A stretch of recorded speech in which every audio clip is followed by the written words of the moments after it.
এখন আমরা আছি তায়েফে মসজিদে আদাস।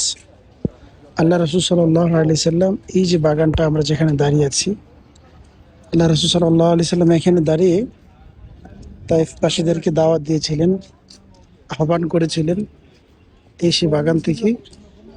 আল্লাহ রাসূল সাল্লাল্লাহু আলাইহি সাল্লাম যখন এখানে দাওয়াত তাদেরকে দিলেন, তারা যখন গ্রহণ না করে আল্লাহ রাসূল সাল্লাল্লাহু আলাইহি সাল্লামের উপর নির্যাতন যখন শুরু করেছিলেন, তো আল্লাহ রাসূল সাল্লাল্লাহু আলাইহি সাল্লাম মসজিদে আদাসের মধ্যে গিয়ে আশ্রয় নিয়েছিলেন।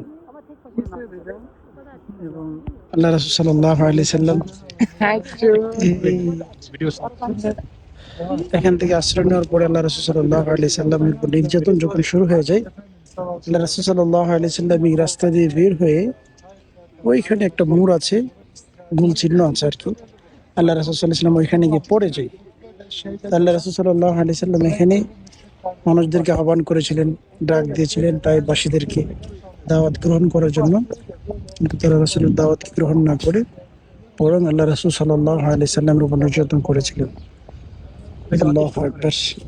আজকে সে তাইফ কতটা উন্নত হয়েছে, কতটা তাইফ আজকে কতটা মুসলমানদের ভূমি হয়েছে, এবং মুসলমান প্রত্যেকটা ঘুরে ঘুরে তাইফে মুসলমান তৈরি হয়েছে।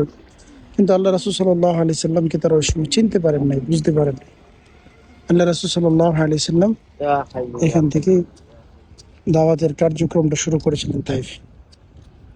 তো আল্লাহ রাসূল সাল্লাল্লাহু আলাইহি সাল্লাম আরেকটা সুবাদে এসেছিলেন, যেটা আল্লাহ রাসূল সাল্লাল্লাহু আলাইহি সাল্লামের নানার বাড়ি ছিল। তো এই নানার বাড়িতেই আসলেন মানুষদেরকে দাওয়াত দেওয়ার জন্য।